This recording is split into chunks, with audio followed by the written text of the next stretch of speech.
sip of water real quick.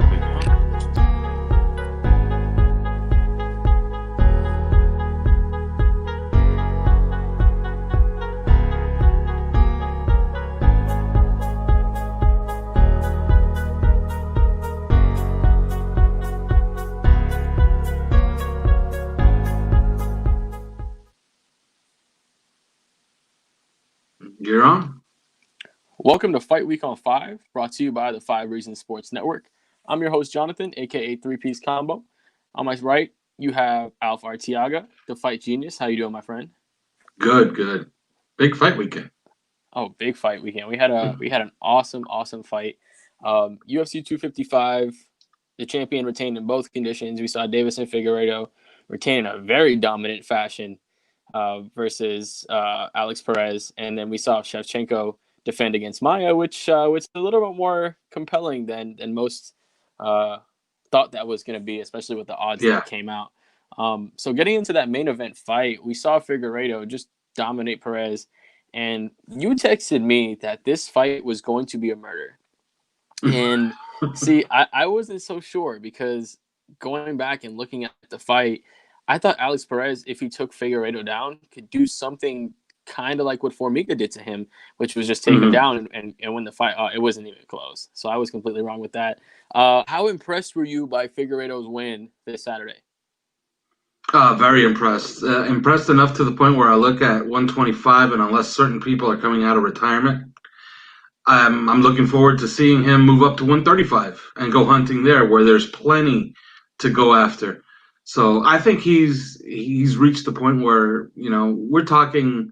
Let's get him on a real main event, a big main event against a big time fighter, and I don't think it's at 125. I just don't see it right now.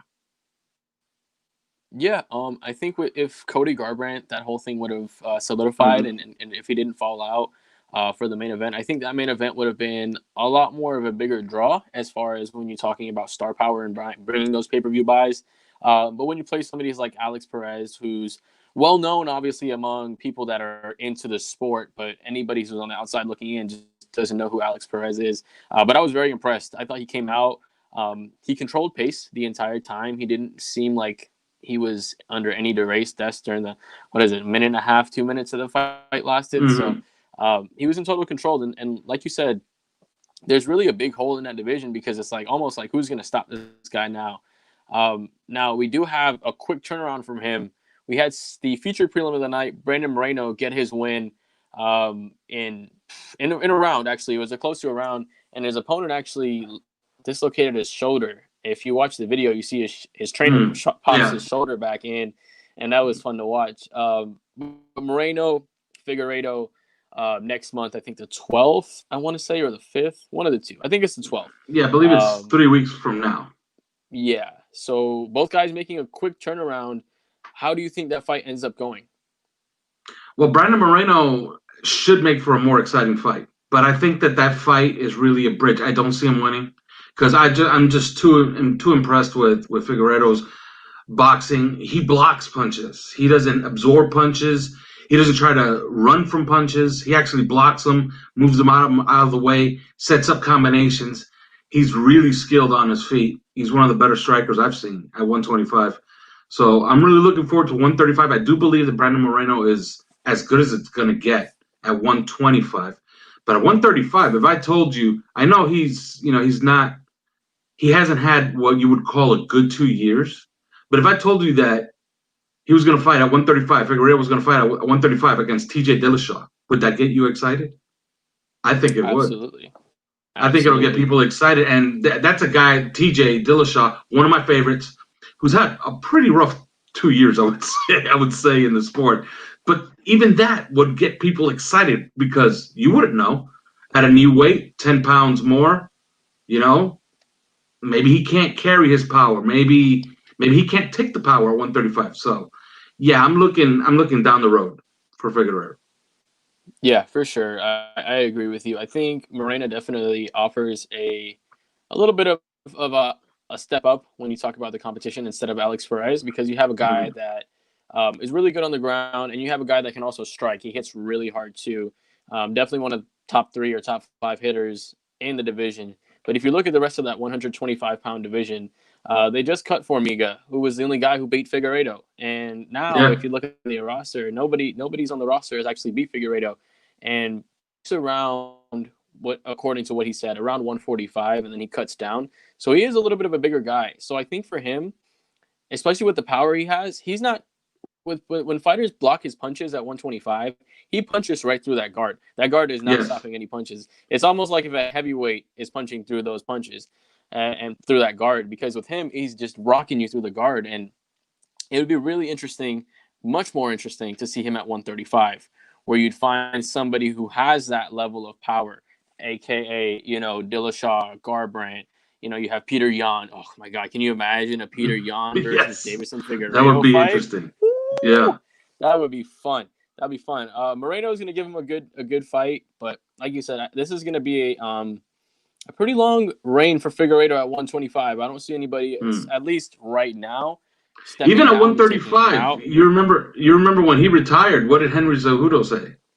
I'm only interested in super fights if I can get one. Well, there's a super fight right there at 135. Yeah, if he can capture that second belt, and Jan's a great boxer. Jan is so good on the stand-up. So if you have him and Jan, and he ends up beating Peter Yan, that's the fight Cejudo needs to come back for. Because now you have a guy that's double champion, same divisions you were double champion. If you're doing all this talking on Twitter, at least, step back and try to back up the trash that you're talking. But we had another champion go ahead and retain their championship belt, and Chachenko. Now, that fight betting line was crazy. It was almost up to plus 2,000 and plus 1,600 and just ridiculous numbers. And you almost saw in the second round when Maya took her down and was showing that she was dominating her, that line got really close.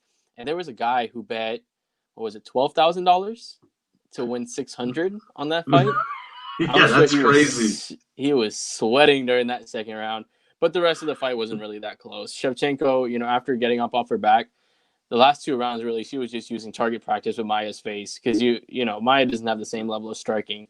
So she dominated Jennifer Maia. And now we have a new contender because Andrade is stepping into the weight division. She got a dominating win, I think, against Chachenko, who picked up a win this weekend.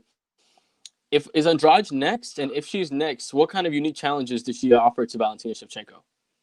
Well, I'm always for the super fight if we can make it.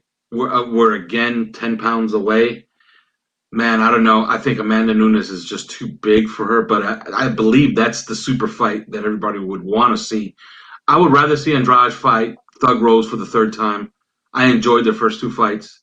I think a third fight could be a main event. Like if you told me Thug Rose, Jessica Andrade, it's the main event of UFC 262. Would you believe it? Yeah, that's a main event, right? It's a trilogy.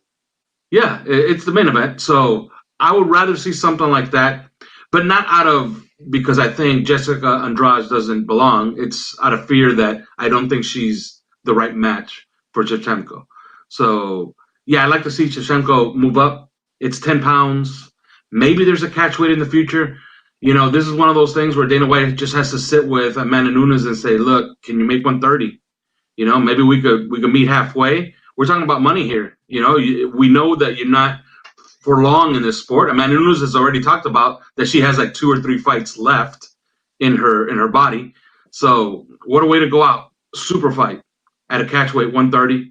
Maybe create a belt for them. How about that? But I'd rather see something like that.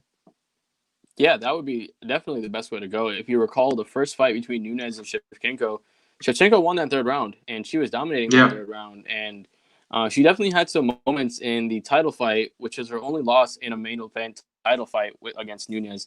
So that would definitely be, as far as when you're talking about fights to make, that's the fight to make, because you have a champion. You have two champions that have cleaned out. You have 145, 135 owned by Nunes, and it's not even close. If you look at the rankings for 145, it's just Amanda Nunes. There's really nobody there.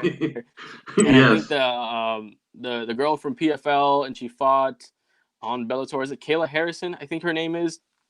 But she's the only person that anybody in the world is talking about. And if you look at her, if she outside of that, rock.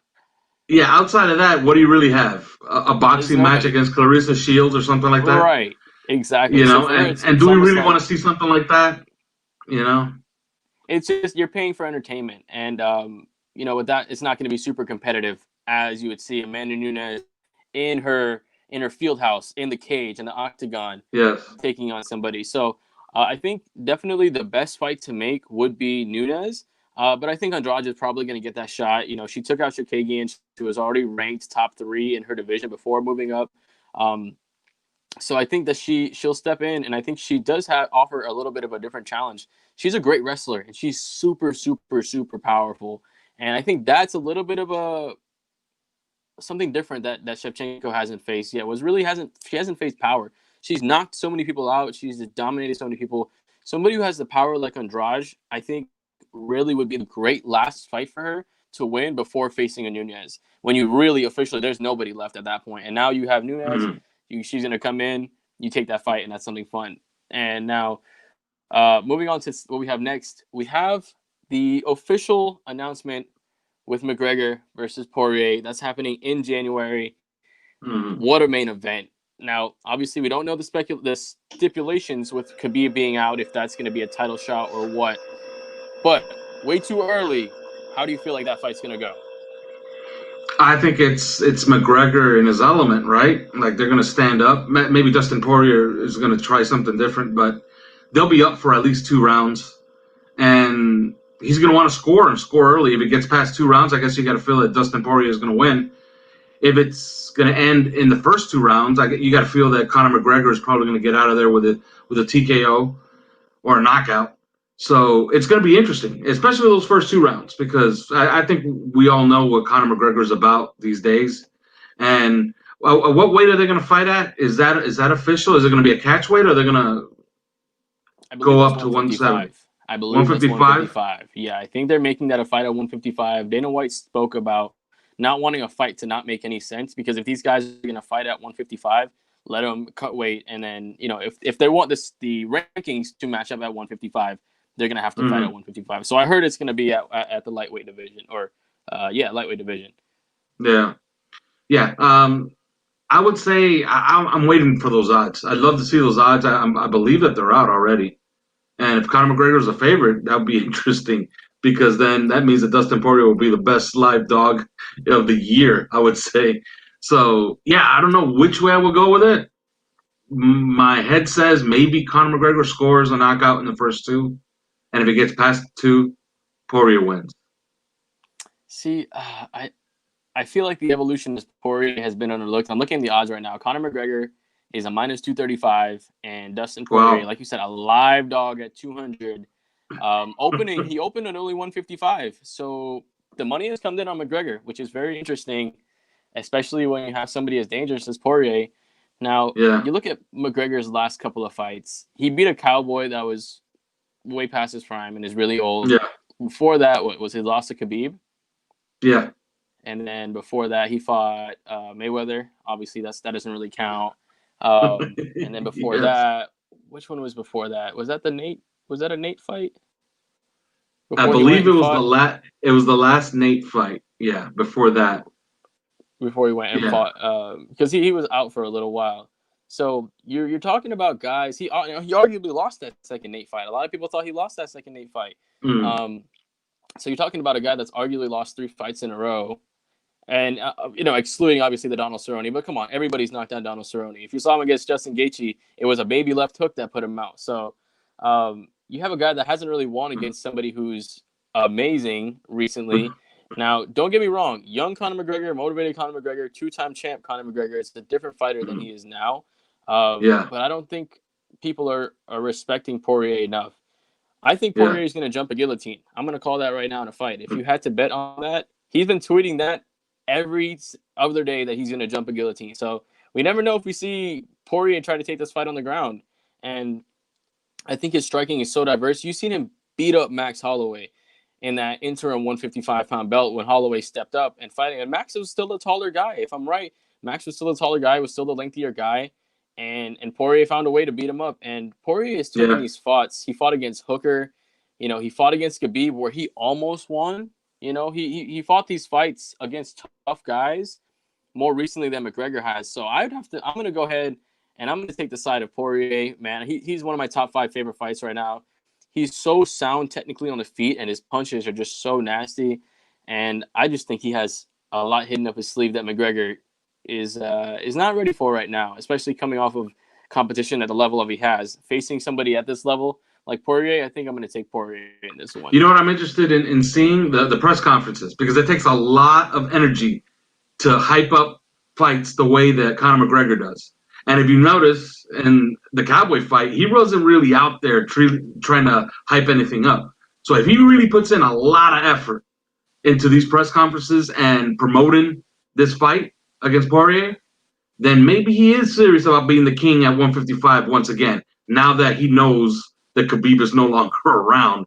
And it has to be, you got to feel that it's kind of it has to be disheartening to be as good as Conor McGregor was at one point and know that you can't win the championship at 155 again because there's this guy standing there that just beat you. And until he retires, you can't. So maybe he has a change of heart. Maybe he decides that he wants to be the king at 155 once again, takes it seriously, and he has a second reign. That's entirely possible. And if he does have a second reign, there's plenty of fights at 155 and plenty of money to make with Conor McGregor in the lead. Now, talking about plenty of money to make, Mike Tyson is fighting Roy Jones Jr. on Saturday. Now, they're fighting with exhibition rules, okay? So it's 8 rounds, 8 2-minute rounds. Any bad cut, I don't know what a bad cut means. Bad cut stops the fight. There's no judges. There'll be celebrity judges, although you got to feel that, okay, there shouldn't be any judges because if Mike Tyson connects on Roy Jones Jr., there's not going to be any need for judges. You're kind of young, Jonathan. What do you know about these two guys? Because these are legendary fighters. If I'm going to have to be honest, I mean, I was born in 95, and I have absolute no knowledge of these guys as far as seeing any of them live, seeing the folklore. You know, Mike Tyson is as mystical as, Muhammad Ali, which is as mystical as the leprechaun for me. I have seen none of them, live when it comes to watching a fight. So for me, I think this is just something that's really a unique perspective because I haven't seen either of these two guys fight at the top of their prime, but I'm still going to get to see somebody, see Mike Tyson. And if you look at the shape that Mike Tyson's in right now, he's not in a playing joke of shape. He's in real shape. And Roy Jones Jr. is coming in real shape. And I looked at some stuff, and even if there's a knockout, there technically is a no knockout rule. But if there's a knockout happening, who's going to stop it? Or who's going to say, oh, well, the other guy won. He just got knocked out. You know what I mean? Yeah. For me, this fight is just really something special just because I haven't seen any of these guys' fights before. So I'm going to get to finally watch these guys that I've heard of so much growing up. It's just something that I never thought I would get to see is Mike Tyson fight. You grow up and these guys are the past. It's like Jordan. For me, I never got to watch Jordan play. So now if he was to come back right now and play a season with the Bulls, it's like, whoa, he may not be the same Jordan, but it's still Jordan. Yeah, historically speaking, when you look back at Mike Tyson's career, and I'll get to Roy Jones in a second, when you look back at Mike Tyson's career, the reason why he's so beloved, and he's beloved now. At one point, he was feared and reviled, okay? Like, people actively hated Mike Tyson, okay? But he's beloved now. And why is he beloved? Because people remember him for what he did for the sport. You got to remember, you had the golden age of the heavyweight division, which was Muhammad Ali, George Foreman, Joe Frazier, Ken Norton. All those guys fought each other. They fought each other twice, and in some cases, they fought each other 3 times. All of them did. So you're talking about a great era. That goes away, and what do you get? You get Larry Holmes, who was a great heavyweight. But he was boring. He dominated for damn near 10 years. What did he usher in? He ushered in Michael Spinks, which was a cruiserweight moving up in weight that just beat him, and he really didn't beat him, okay? They stole that fight from Larry Holmes. And what did you end up with? A young Mike Tyson comes into the division, cleans out the entire division, doesn't clean it out by winning the decisions or showing fanciful skill, although he's probably the greatest defensive heavyweight of all time with his bob and weave, blocking punches, and with his speed. But how does he clean out the division? First round knockouts. All of them. Okay? Yeah. All right? So What is it, that's what got people. 54 knockouts? Yes. So, that's what got people excited is, you went to see a Mike Tyson fight, you were ready for something special. Of course, he goes to prison. He comes back from prison after, he had lost to Buster Douglas. Well, he basically just got completely outboxed and then beat up. But he goes to prison, comes back to prison. He comes back a different fighter. He comes back not as good defensively. He, of course, lost his corner. Mickey Rooney was no longer in his corner. Custamato was dead at that point. So he becomes a brawler. And when he becomes a brawler, now his fights are extremely exciting.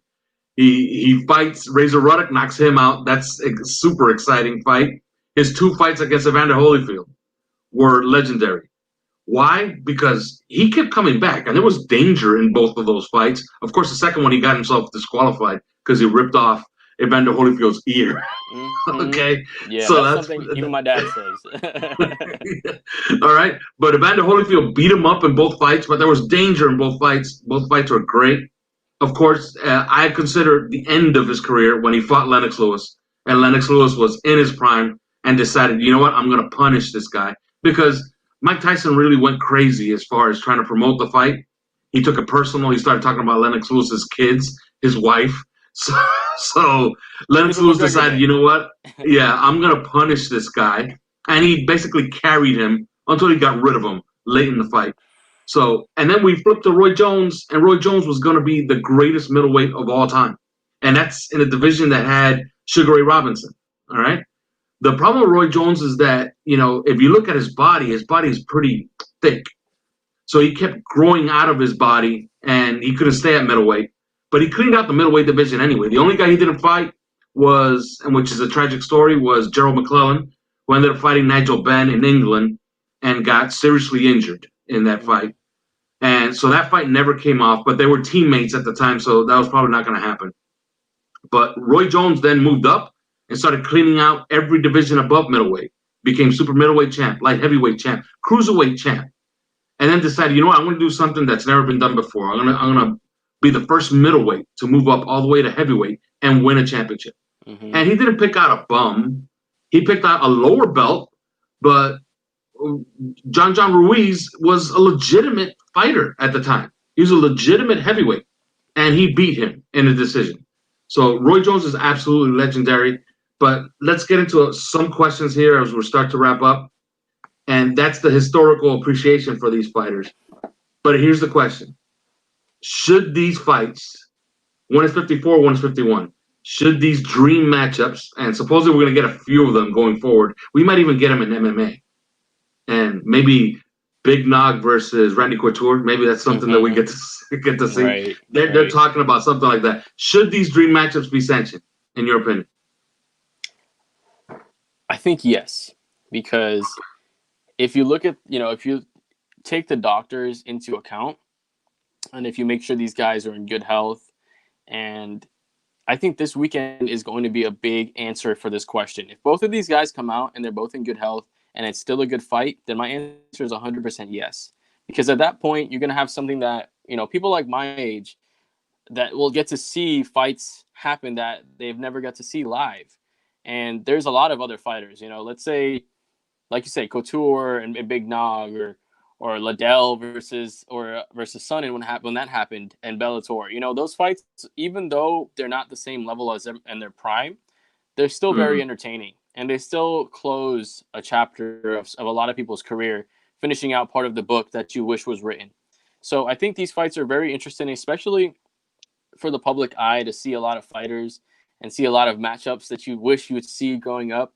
And maybe it's not the level that you wish, but it's still something that'll close the book, close the chapter, and allow for these things to happen. And I think the more of these fights that happen and that end up in a good way, of course, being a good fight, 1, 2, both of them coming out in good health, I think they absolutely should be sanctioned, because that in that way, you're allowing for these fighters to also make money in a career where they've sacrificed their bodies for so long and given up so much. And after that, really, what's their next career? After that, they're done.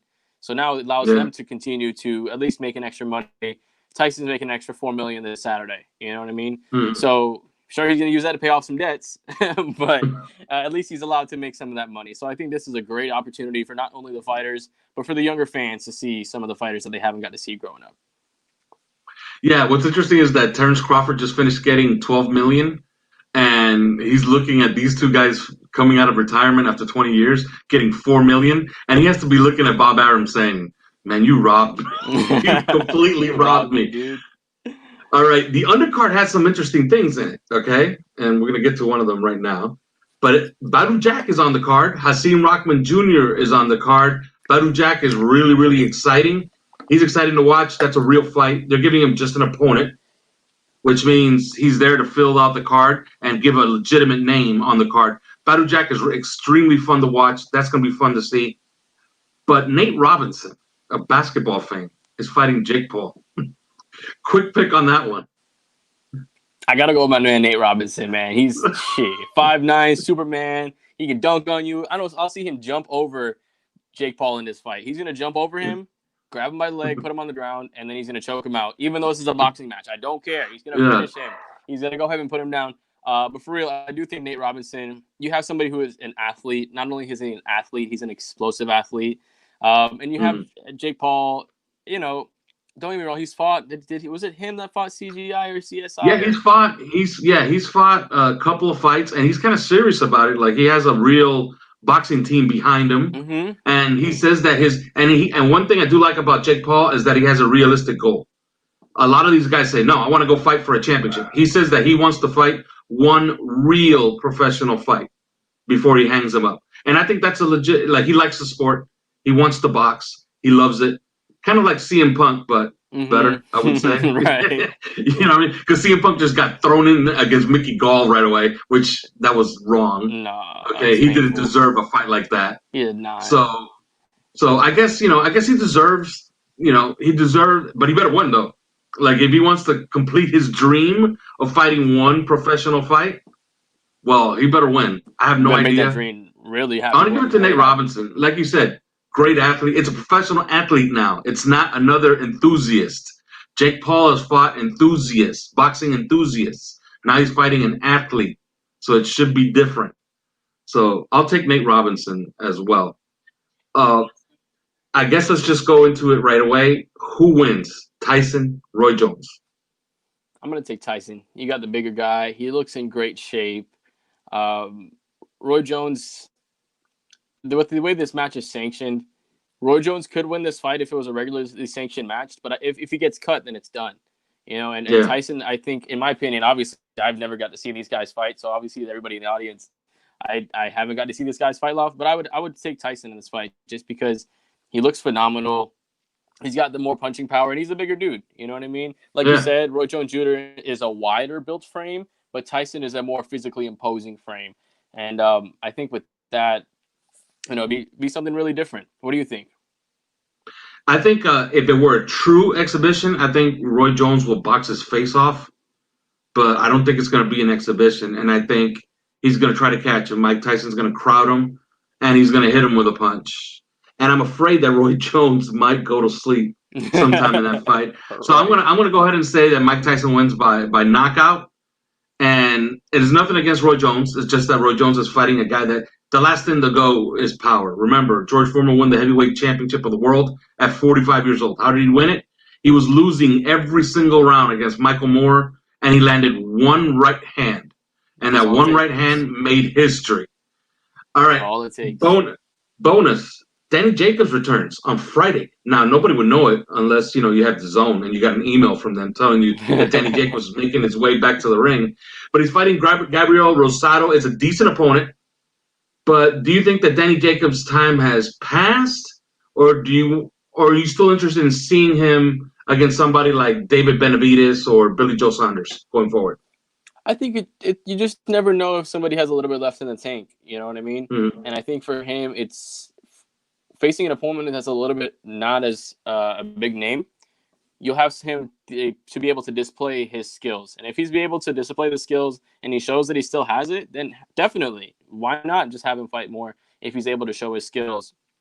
I think for him, if he's able to continue, to obviously you pass your prime, but if you're able to continue to work fights and win fights and continue to get those decisions, continue to go. You know what I mean? Continue to go from there. What do you think on that? Yeah, I'd love to see him against David Benavidez because I think he's a real opponent. And David Benavidez is like the next superstar at 168, right? So if he's going to be the next superstar at 168, you got to fight a gatekeeper at 168, and this is the gatekeeper at 168. Like, this is the ultimate gatekeeper. He's not a pushover. If he hits you with that right hand, he can hurt you. And he's not, like Teddy Atlas said, he's not damaged goods like Kell Brook. Okay? Teddy Atlas said that Kell Brook came in broken down, and that's why he got knocked out with that overhand right. Danny Jacobs, the last we saw him, he looked pretty good against Canelo, fighting for 12 rounds. And he actually pressed the pace from like round 8 to round 10 until Canelo closed the show pretty good to win the decision. So, yeah, why not? Danny Jacobs, David Benavidez, that'd be an interesting fight. Against Billy Joe Saunders, probably not. Billy Joe Saunders is too technical. I'd rather see Billy Joe Saunders against Canelo. Although Canelo's going to fight Caleb Plant late December. Okay, so it's very hard to put all of. It's like that meme from The Office where you're trying to put all of the things together. Yeah. So yeah, everybody's fighting everybody around each other, but nobody's fighting each other. All right. Right. He's not lining up straight.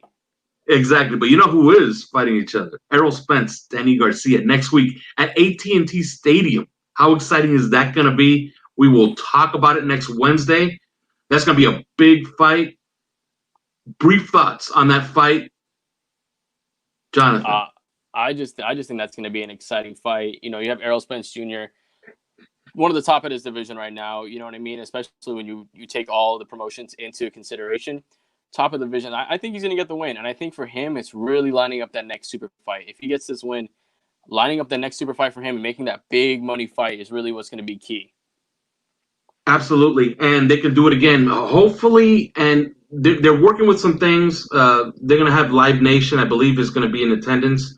And they're trying to work something with Live Nation. And I know if you've seen what Live Nation has talked about, having this app where you can COVID test. And if you COVID test on the same day, you have it on the app. You could show it at the door.